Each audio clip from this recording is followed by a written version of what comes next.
TWM Podcast.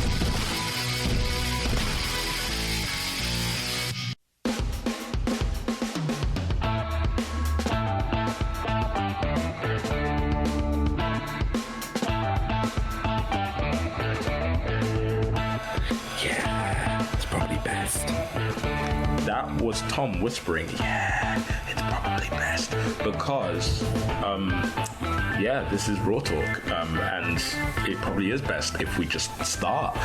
Welcome to the TWM Wrestling Network of stuff and things. Stuff being written, the written word. We have lots of stuff in the written word. We have news, we have reviews, we have, opinion pieces, all constantly going up. Pretty much every day we have content going up. Things being audio podcasts. We have a podcast going out every single day. I don't know, if you check our social media at TWM Wrestle on every single medium, we have some really, really impressive podcasts coming out. All compiled for you into a beautiful graphic. WrestleMania season finna be lit.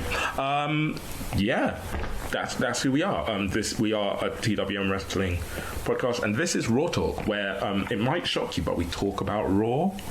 Now I've got to do some official stuff. If I can find it. I don't think I can. Tom, do something entertaining. Wait there, I might be able to do one of the things. You might be able to do one of the things? One of the official things I might be able to do. It's too late, I've got it. TWM Podcasts are brought to you by We Love Sport, the fantastic app finding you your nearest sports bar showing the latest WWE pay-per-views. We Love Sport has over 400 of the best sports bars and pubs in the UK at your fingertips and allows you to book front row seats so you don't miss a thing. Download the We Love Sport app on the App Store or Google Play Store. Follow We Love Sport on all social media platforms at We Love Sport UK, and check out welovesport.co. Again, I've just lost. Also, go and check out WrestleCrate. Use the code TWM Wrestling for a free autographed item in your WrestleCrate. So TWM Wrestling is the code that you enter at WrestleCrate.co.uk. Do you want me to do the actual WrestleCrate one for you? I've literally just done them both. Okay, but did you tell them that obviously in their first month when they enter TWM Wrestling as their code when they sign up, they get a free item in their first month's box, and then if they stay for another month they'll get a second free item, and then if you stay for a third month you'll get a third free item. It's easy as 1, 2, 3. It's almost like you recorded an ad for this and you're just... I know. And you've got practice at it. It's almost as if you're a real actor as well, Tom. Anyway, by the way, I'm joined by Tom. Well, I wouldn't say real. Yeah. Hi everyone, I'm here again.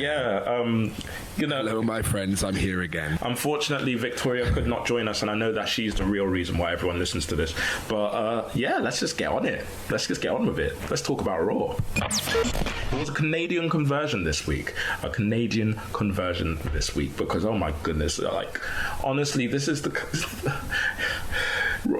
Tom, did you enjoy Raw this week? It was so Canadian. It was really, really Canadian. It was so Canadian. But it was done in a good way, I think. It wasn't over the top like when they go to the UK. They've got the British flags and they've got a taxi and they've got a phone box that no one uses anymore. Yeah. But no, it was just, obviously it's still North America, so they keep the normal set. But obviously you're going to put over the hometown guy like you usually do anyway. This time, obviously it wasn't hometown, it was more home country. Yes. And I think, it was fine. Yes. Raw was... there's an aspect of Raw I really enjoyed, but we'll cover that later. Because you guys are going to need to stay with me, because this, there's a lot to cover in this first... It's interesting. Exactly, there's a lot to cover here. But the first thing I'd like to point out is that Randy still hasn't given his reason. No, and he, like I said, he's not going to give a reason, and then completely forget. Maybe. Well, no, maybe probably not. Probably not in this instance, but yeah. We'll get to that. And then Kevin Owens interrupts him, and Kevin Owens will always be a face in Canada. Well, honestly, I was watching this today, and I was just thinking, why are they not pushing KO as the face of this company. You look at some of the faces of the pack, like he could be this era's Stone Cold. But that's the thing, Tom. They are. they really are. But they're not. But no, they're trying. But they're not pulling the trigger. No, but exactly, because this shit takes time. But he's been in the eye for ages. I mean, like, he is the number one face on Raw. Period. Yeah. Period. Doesn't matter who Brock's facing. He is the number one face on Raw. He is the Raw protagonist. And that is why he came out to confront Randy Orton. Now that Jeff Hardy... honestly, I can't wait till they do it. Now that Matt Hardy is, done. Probably the exalted one. There certain words. Yeah. Yeah. So, essentially, just to summarize the opening 20 minutes of Raw... KO and RKO will meet in the main event because Edge is from Canada and Kevin Owens doesn't like delusional people. That pretty much sums it up, yeah. Yeah. What did he make? What did he make of it? The opening segment, I mean, it got over a job. It got over the fact that they were in Canada. Obviously, Randy Orton, he's going with that conflicted head case kind of character for this storyline with Edge, as well. Got that over. Got KO as the I'm trying to go against all evil at the moment, and you are evil, kind of thing. Yeah. So I mean, it ticked the boxes. It was right. It wasn't anything spectacular. But it did a job. What I find interesting is the slight wrinkle in Kevin Owens' character, because it hasn't changed that much, but like they've changed its focus from I will fight. Like, it's basically, when you change the emphasis on a word in the sentence, it changes the meaning completely. Yeah. It's gone from I will fight anyone to I will fight anyone. Does that make sense? Yeah, I get you. Yeah. Sorry. It's gone. No, that's wrong. It's gone from I will fight anyone to I will fight anyone. That's it. Yeah. It's more now the case that he was the individual before who just didn't give a shit, and now he's fighting more for everyone. Exactly. Yeah. So, but we need to take a detour before we talk about the main event. Because in a trope that I have not missed, I've not missed this trope at all. Two competing tag teams have two back-to-back singles matches. I hate this trope in WWE. Hate it. You know what, though? I like the way they did it today. It was well... I like the way they did it. It was a different kind of way. Plus, we had one of the best lines of the night. Oh, what was the best... What was one of the best lines of the night, Tom? He hit you so bad that they forgot your first name. Yes. You lost your first name. Yep. Oh, that was fantastic. Yeah, but let's talk about our buddy Murphy right now. Imagine losing to a spine buster in the year of our Lord 2020. But no, yeah, the way they the opening promo for.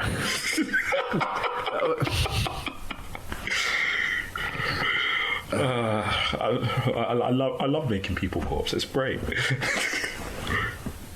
So, the opening fight. Only kept short. Yeah. Because no, that was it. The promo before the fight from the Street Profits. Street Profit. No, I know. I'm going for individual names. Angelo Dawkins and Montez Ford. Yeah, thank you. Like, fire again. Absolute fire. Yeah, of course. Like, Angelo Dawkins is there to get the catchphrase overs, and Montez Ford is... Then I think should be the next top guy. No, should be the next top guy. There's a case for both of them. Yeah, there is a case for both of them. Well, yeah, let's talk about Murphy for a second. Like I said, imagine losing to a spine buster year earlier 2020. Fortunately, Seth Rollins was there to bail him out, but jeez, man, jeez. Yeah. Oh yeah, no! Imagine losing to a spine buster. Imagine. Oh, that would be That's embarrassing. exactly. Thank goodness his Messiah was there to save him. Yes, and then we get onto the Montez Ford and Seth Rollins match. Like, Or he was going to beat him so bad, the Rollins match. the Seth match, I guess it would be. Seth is more biblical. Oh, okay, yeah. Yeah. Okay, yeah, and again, a very good match. Yeah. I think I got what they were trying to do, but I don't think they quite got there, and I don't think that's the fault of either of the performers in this. They were going for the Taker Jeff thing. Yeah, Yeah, that was, like so much. yes. It was never going to be that. I'll always say that Taker Jeff Hardy match. It was one of a kind. Mm-hmm. Like, I don't think Ford isn't on that level that Hardy was. No, at all. No, but they were. Yeah. But it's the kind. That's the kind of reaction they want. But he wasn't gonna. I mean, they got yet. They got close with the Seth Neville match from a few years back. They got close to getting that fight. Yeah, but Montez Ford isn't quite there yet in the ring. He's definitely got all the facets in terms of personality, but he's not quite there yet for a star making. It's that fine tuning. Yeah, exactly. I want this match again in a year. Yes, definitely. Yes, and like I've heard comparisons that Ford is basically like the next Rock. He's, for example, because like, that's what I've heard. I've heard people say it. I'm in that camp. Yeah, I mean, he has that charisma. He's got that personality and character. His in-ring work is solid. It's just that fine-tuning now that main roster wrestling will give him. And a year or two, Street Profits, I'll say it won't be a tag team, or if they are, they will always be a tag team, but just with one of them pushing for the title. What, like Enzo and Cass were meant to be? Let's move on.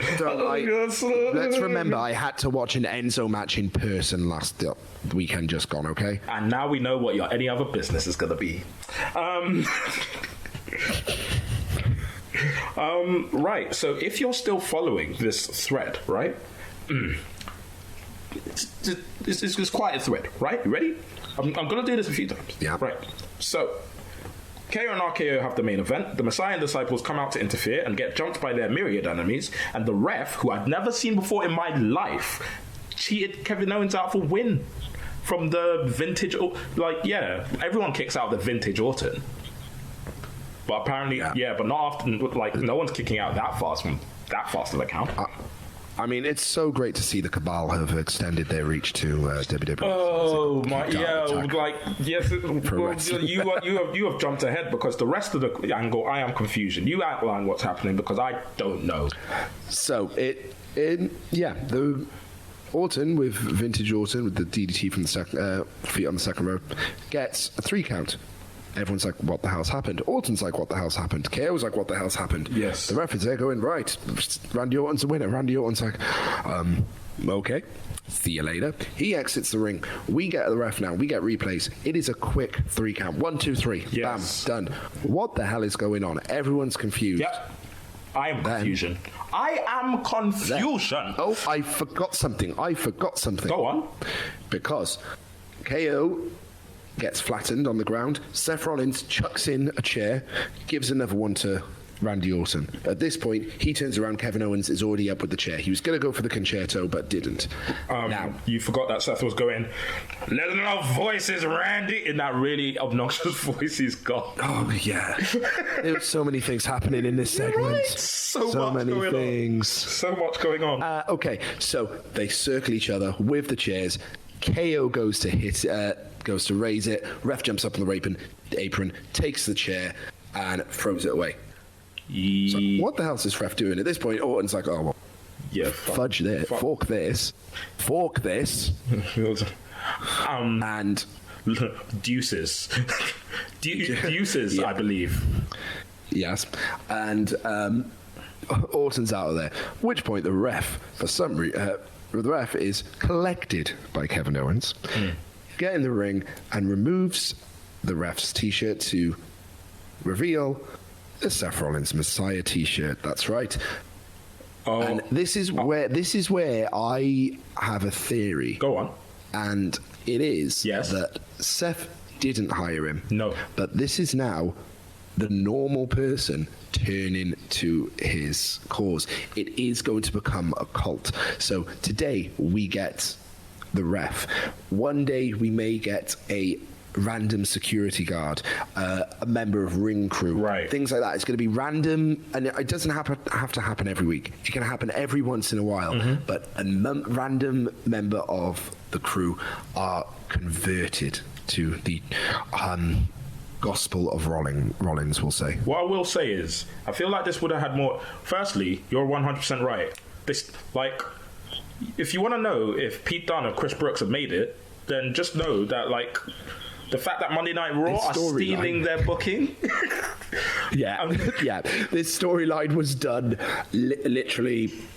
Well, this actual angle happened in August at the Dome in London. Yes, I was there live. So was I. You rapped along with Yes. Yes. I forgot that you were around at that point. Of course you were around at that point. It was summer. Yeah. Like, this angle has been done, and I feel like it would have had more impact if it was an existing ref. However, it wasn't existing. Yes. It was a ref I'd never seen before on the Raw roster in my entire life. It shows, though. It shows how often you actually sit and take notice of the ref, because I didn't realise. I did immediately. Then again, I was cooking. I was cooking at the time. No, then again, I did immediately, and I was like, oh yeah. It's apparently Jake Clemens from Evolve. He usually refs in Evolve. Oh. Yes. So that's what's going on there. And that was the main event of Raw, which is. I like your theory. We've just talked about a third of the show. Yeah, we literally have. We have literally just talked about a third of the show, and we are not even we're just over 15 minutes in. Like, the rest of this is just going to be smooth sailing. Next thing I need to talk about is summed up by Ichi Ni San Yon Go. I loved it. I love this segment. Yeah, but Jerry really did. But Jerry Lawler can do one. Oh God, yeah, but you know what? It's Jerry Lawler. It's the king, and he's an old hand at these segments. And yeah, he just played his part and then got out. Yeah, fine, but like in general, he can just do one. Yeah, it's true. Yeah, Asuka being the best promo in the ring initially, like, of those 5 ladies that started this segment, her being the best promo in the ring is just despite her cutting promos in her mother tongue, it's just delicious, isn't it? It's brilliant. I love it though. It's like when AOP do it as well. Because you know what? You don't need to understand what they're saying. They could be the case in Japanese, point, the entire Bulgarian, and it could be in Arabic, it could be in Swahili. If you're getting the point across with your emotion, and just throw in an odd English word here and there, just keep people on track, absolutely fine, because you know what, it's showing personality. And it was I love Asuka. You know what, you're right, you don't need to understand what's going on in wrestling promo. Case in point, the entirety of the 80s. Woo, brother. I'll just say 2 words: Ultimate Warrior. I'll say 2 more: Macho Man. Scott Steiner. I was watching a Scott Steiner promo earlier today, but it's not the one you think. Well, I can't go into any more details because I shouldn't talk about work. TWM podcasts are brought to you by We Love Sport, the fantastic app finding you your nearest sports bar showing the latest WWE pay-per-views. We Love Sport has over 400 of the best sports bars and pubs in the UK at your fingertips and allows you to book front row seats, giving you the best views of the action. You can also check out what sports are being shown over the next 7 days, making sure you don't miss a second of the action. Download the We Love Sport app on the App Store or Google Play Store. Follow We Love Sport on all social media platforms at We Love Sport UK and check out welovesport.co.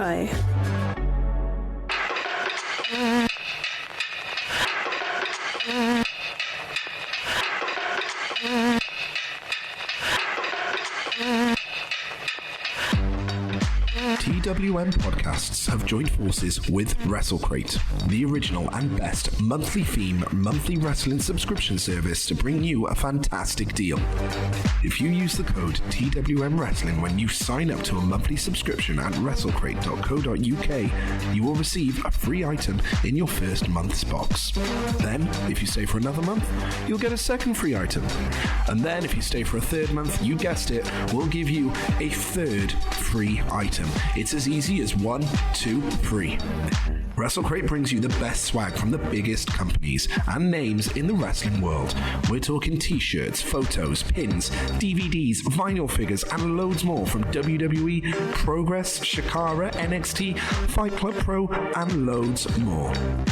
That's WrestleCrate.co.uk and use the code TWM Wrestling for up to free items, all thanks to WrestleCrate and TWM. Yeah, Shayna turns up late to this contract signing because a vampire only arrives exactly when she needs to. Through the crowd as well, which was a nice little touch. It still gets her over as that invading force. Yes, very much so. If that makes sense. Very much so. And okay, I'm gonna do one of these run-throughs again. Are you ready? Yeah. Yeah. Okay. Shayna gets in Natty's face, but the home country hero gets shoved by Asuka. Natty brawls with the Empress. Liv yeets herself over a table like the rest of the NWO, and Shayna gloats until Becky comes for her and they brawl. Right. The only problem I had with this segment, Go on, was Becky and Shayna touching each other. That sounds really bad when I say it like that. That's the only... I would have loved it for just Shayna to stand there being like, well, I didn't have to do a thing. This is going to be easy. Becky comes down and goes, nah, not in the mood now. Bye. Just pops out. I didn't see physical interaction between them. Yeah, but this is the thing. If Becky comes... You are doing a disservice to Becky Lynch's character if she didn't storm the ring. Have Shayna... No, she could have stormed the... No, she could have stormed the ring. I'm saying Shayna just... Shayna bails. Yes, I'm with you there. Shayna 100% should have bailed. Shayna, the thing is, if Shayna bails, it doesn't make her look weak. Yeah. Because they're putting her over as this smart, calculated heel. Yes, exactly. If Shayna bails, then yeah. I'm here for that. I don't mind them brawling, because it's just them brawling. It's not them wrestling. Them wrestling is going to be a match beyond, to quote Mr. Rhodes, over in the... Screw it. I don't even want them to touch. No, because they've already... was it? Well, I'm sorry, that ship sailed after Shayna decided that she wanted to have a Bloody Mary, Irish style. That's fine. That's fine. The first one, the first time she shows up, absolutely fine. But after that, I'd just be like, nope. I'll see you when I win the Elimination Chamber. I'll see you at Mania. Yeah. It's just... also, who was it? Was it Stone Cold and Trips? Yeah. Also... It did the same, and I remember the build, and it was just brilliant. Yeah, Trips hit Stone Cold and said, I haven't signed the contract yet, and they couldn't touch each other afterwards. Right? Yeah. And in the end, didn't he get pushed into him or something? Yeah, something like that. Yeah. But it took weeks. Yeah, it did. I feel you. I understand how you feel, but there's one more counterpoint I've got to make, and that's what Shayna Baszler said. Imagine what I've got planned for you, and Shayna Baszler is not the kind for mind games without a physical element. So, okay, yeah. But yeah. As these things go, it was a pretty sedate contract signing, wasn't it? Yeah. I feel like we glossed over Liv Morgan just deciding fuck it and yeeting herself at the Joker. Ruby Riott. Do you know who I hate? Do you know who I feel sorry for? Who? Sarah Logan. Yeah. She was literally just there going, what do I do? Yeah. She was just like it's the closest that Sarah Logan is going to get to being relevant in WWE is when Liv Morgan launched herself across the table at both her and Ruby Riott, because that's the closest that we're ever going to get to the Riott squad being back together. Yeah. Oh, I hope we get them facing off properly. 100%. I think they're going to be 1, 2, and 3. Yeah.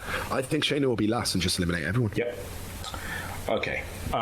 We have one last major story to talk about, and this is going to be really short because, well, like I said, we covered a third of Raw and the best segment of Raw. So the rest of this is just going to be Zoom. And speaking of Zoom, this segment is called On the Rebound. We start with Lil Ricky beating Gallows. Yeah, mate. Okay, well done, Ricochet. You beat a bigger opponent than you. Well done. And it wasn't a squash, which it should have been if you're about to face Brock.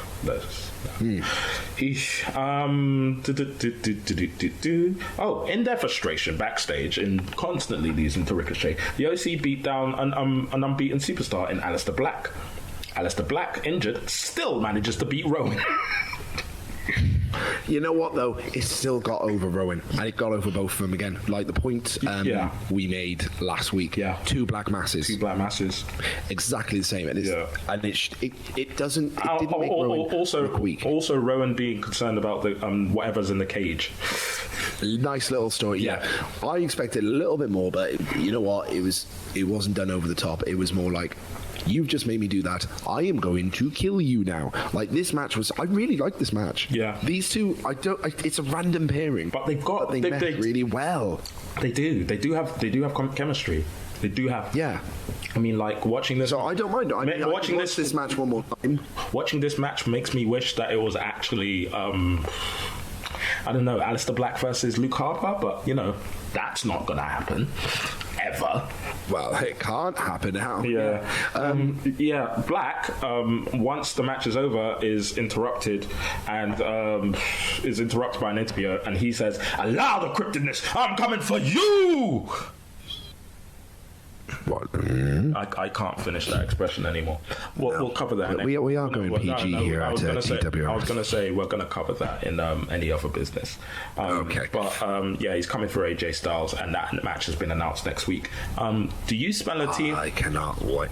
Do you smell a team up? Because I smell a team up. Team up with I'm trying to think who. Probably going to end up being the Street Profits again. No. Street Profits and Aleister Black versus the OC. No. After I think that Super Showdown. I think that it's probably going to be in a massive call up to the Road to WrestleMania last year. I think that an already established tag team are going to get together. Yep. I think we might be seeing the return of black on black violence. Sorry. Terrible team name. Ricochet and Aleister Black back together. Okay. Wow. Yeah. What was the nickname that I gave him? I can't remember. I can't remember. Well, it's not going to top the nickname for Aleister Black and Velveteen Dream, which was Black Velvet. So. In other news on Raw, this is going to take literally no time at all. Angel Garza beats up his little cousin, and Andrade's back next week. Yay! Sorry. I tell you what, though, can I watch these two wrestle for another 20 minutes? Yeah, please, because I loved it. Yeah, it was like, I really, really enjoyed them doing the really innovative Lucha Libre spots, and they're just slapping each other like the cousins they are. Yeah. Having been both cousins in this situation, I feel it. I've got a big enough family that I have been both cousins in this situation. It's really, really good. Yeah. It's really, really, really, really good. Also, Angel Garza is the biggest heel in the world because he hit on Charlie Caruso. I knew you were going to bring that up. I was watching it and thinking, "Oh, Joseph's not going to be happy." Yeah, it's fine. Hey, and the fact that she liked it as well. Now he's not just a heel. Now it's just two consenting adults, and I can't even. Yeah, like I said, monster. No, there's two consenting adults. I can't really, no beef. Yeah, but she's engaged in real life, remember? But no, this is kayfabe. Anyway. Did you see it blew up? That blew up on Twitter, by the way, the fact that she was enjoying being hit on by another man and the fact that she's engaged. She's engaged? Absolutely brilliant. She's engaged? He's engaged? Or she's in a long... Oh, he was engaged. He proposed on NXT! What's the product? Hey, I barely have time for Raw and SmackDown. Come on. Right, let's move on before this descends into stuff. Lashley beats Truth, and Rusev is out of the Saudi match, but they can't be asked for changing the graphic. Yeah, you know what? I heard about this news after I watched Raw, but he was on the picture. Yeah, What's but they going on? said Rey Mysterio instead of Rusev, and he's just there, staring deep into our souls, going, it's Rusev. I think this was the point I was on. I'm pretty sure I watched. Yeah, I'm pretty sure I watched Raw in like 3 different places. I watched it. I watched it in school. I've watched the first hour in school, the second hour on a cross trainer, and the third hour in my kitchen. Fair. I watched the first 2 hours of Raw at home and the last hour on the bus on the way to work. So, you know what? Yeah. Not dissimilar. Usually I watch it 1 hour at home, 1 hour on the bus to work, and 1 hour one hour at work. So, you know what? It's not too dissimilar. It's just, you know, you're healthier than me. Yes, that. Yeah. Yes. Beth Phoenix is on Raw next week. Question for you, Tom. Cool. Okay. Yeah. Would you rather Beth Phoenix be jumped by RKO or the Kabuki Warriors? No. I want her to get decimated by Randy Orton. That sounds terrible, but oh my god, can you imagine the heat? It's like also injured Edge. Also phrasing.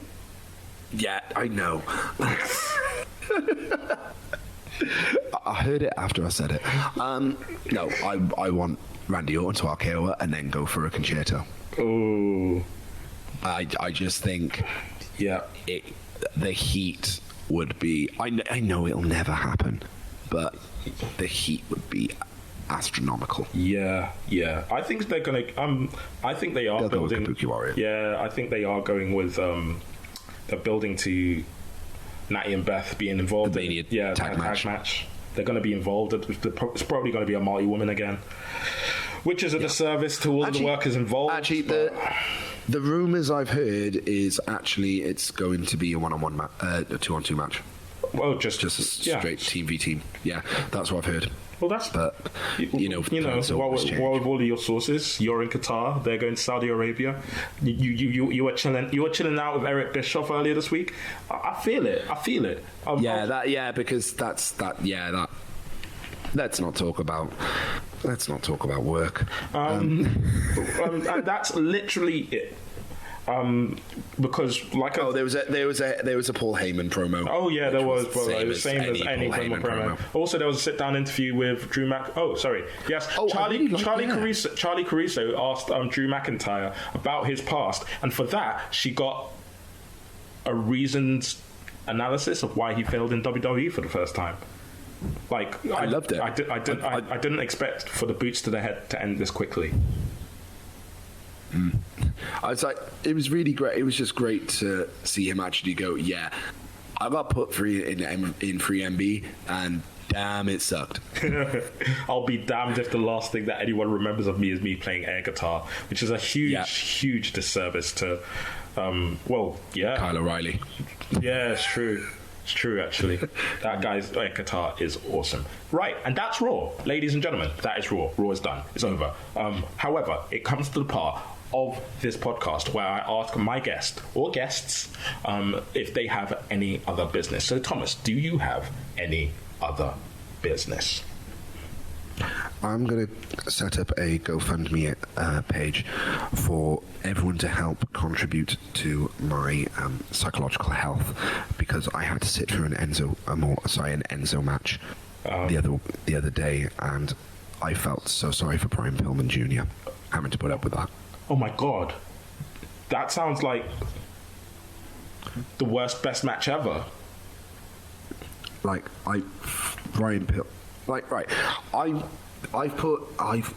put a review up on the website. It's actually going out today about QPW Super Slam 2. All right, and this is how much this country does not hear about things that happen over in the West. Yes. Obviously, any promotion you go to in America, Canada, Mexico, the UK, anywhere in Europe, Australia, Enzo is booed out of the building. Yes. Now, no one likes Enzo anymore. Yeah. Okay. Over here, he got the third loudest cheer at night. Third biggest pop. Brother Dude Jack. Third biggest pop. Behind Mark Henry and the Great Carly. Fair. You know what? You know what? Children jumped over the rails to get to Mark Henry. Look, yeah. It was crazy. Clearly, that Qatari crowd, they're not interested in their 40-minute classics. They're not interested in the work rate. Oh, no, not them. All they wanted was big, meaty men slapping knee. Hey, I will say one thing. Yeah. There were two very good matches on that show. It was a triple threat between White Eagle from France, but also Matt Cross and Matt Seidel. Ooh, yeah. And then a six-man ladder match. Ladder match! There you go. David Boy Smith Jr. Yeah. And Caprice Coleman was in it. There was one more, and it's completely lost on me, and I can't remember. Yeah. Damn. But there was a jump from a 25 foot scaffolding by, you know what? It's a former PJ Black. There you go. Oh, yeah. I remember him. Formerly Justin known Gabriel. as. There we go. Yeah. So, yeah. But yeah, honestly, it was good to see people having fun at wrestling. About 6,000, just under 6,000 people. And Enzo Amore. Yeah. My any other business is concerning the entirety of this podcast. You may have heard Tom mention it, and you may have noticed the difference in it. Yes, that is right. From now on, TWM podcasts are going PG. So holy forking shirt balls. No, but what I'm going to say to you, Tom, is that this is your amnesty. Get everything explicit that you want to get out of your system right now. You know what? No, I'm a teacher. I can keep it to myself. You're a teacher. You can keep it to yourself. That's my phrasing. Oh no. Oh, I'm gonna get fired. Anyway, that's been Raw Talk, and that's the doorbell, and it's almost my cue to leave. Tom, give your social media. At TD Walton on that Twitter thing. Okay, and I'm not giving my Twitter account out anymore because there's swearing on it. Bye.